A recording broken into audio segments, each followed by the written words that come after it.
नमस्ते, सलाम, हेलो।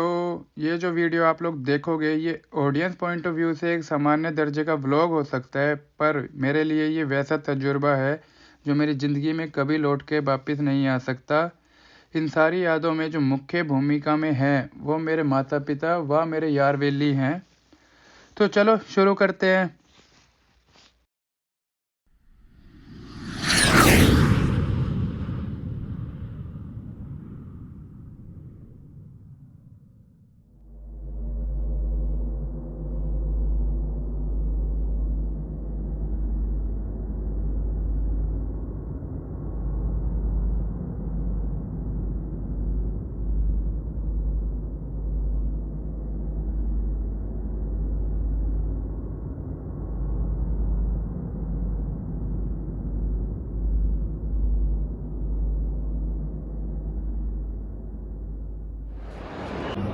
ठीक है भाई,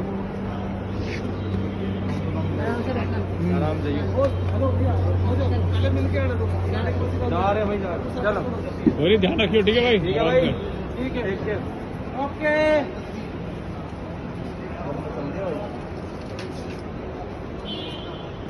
time 8:15 Delhi Doha to Incheon. 8:15 पे को जब हुई थी तब तो 9:15 थी। फ्लाइट उड़ जाएगी उस टाइम तक।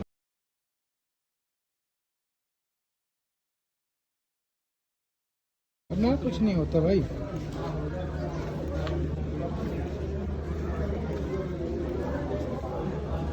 जब भी हम फ्लाइट बुक करते हैं हमें कुछ चीज़ों का खास ध्यान रखना होता है जो मेरे जैसे देसी आदमी को तो बिल्कुल नहीं पता था।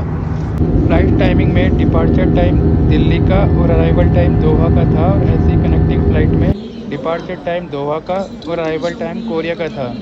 तो इस हिसाब से टाइमिंग का बहुत बड़ा इशू था। कोरिया पहुंचने के बाद आपको एक इमिग्रेशन में डॉक्यूमेंट जमा करनी पड़ती है जिसमें आपको बताना पड़ता है कि आप यहाँ क्या करने आए हैं, कितने दिन का स्टे है, आपका क्वारंटीन पीरियड में कहाँ पे स्टे है। ये सारी चीज़ें बताने में आपको 3 घंटे कम से कम लग जाते हैं। मुझे 4-5 घंटे लग गए थे। और उसके दौरान क्या हुआ, जो KTX ट्रेन है जो यहाँ की फास्ट ट्रेन है वो उसकी टिकट सोल्ड आउट हो गई थी। तो अब मेरी तो किस्मत थोड़ी अलग थी, मुझे टैक्सी लेनी पड़ी। फटाफट और के भाई, ठंड लग रही है, फटाफट घर चला।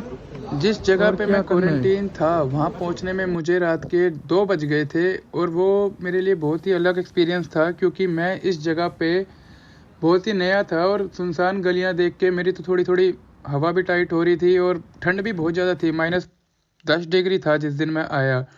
उसके बाद फिर मैं अगले दिन सवेरे 8 बजे गया RT-PCR करवाने। फिर मैंने 7 दिन कोरियन फूड खाया और रोज़ाना एक ही खिड़की से एक ही दीवार देखी। अब जब क्वारंटीन ख़त्म हो गया था तो अब सबसे मेन जो इशू था वो ये था कि मुझे अब खुद का रूम ढूंढना है जहाँ पे मैं पूरा टाइम अब स्टे कर सकूँ। तो ये इशू बहुत बड़ा था क्योंकि आपको कोरियन आती नहीं है, जो आपको इंग्लिश आती है या हिंदी आती है वो यहाँ किसी को नहीं आती। तो अगर आपको ढूंढना है, गलियां ढूंढनी है, आपको रोड पे जाना है, आपका गूगल मैप नहीं चलता, आपको खुद के यहाँ के लोकल मैप्स चाहिए आपको समझने के लिए, आपको एक एक गली जाने के लिए, बस कब पकड़नी है, बस कहाँ उतरनी है, तो ये बहुत बड़ा टास्क हो जाता है।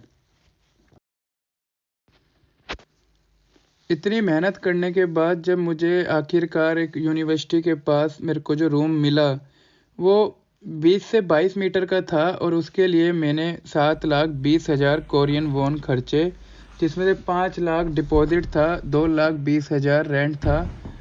पर ये फुल्ली फर्निश्ड था जिसमें वॉशिंग मशीन थी, माइक्रोवेव था, टीवी था, फ्रिज था, इंडक्शन था, हॉट वाटर की सुविधा थी। तो अब मैं ओवरऑल पूरा का पूरा सेटल हो चुका हूँ यहाँ। तो चलो मिलते हैं अब अगले ब्लॉग में। மயக்கிறியே சிரிக்கிறியே பாவமா இருந்த ஆட்டோட கிரியே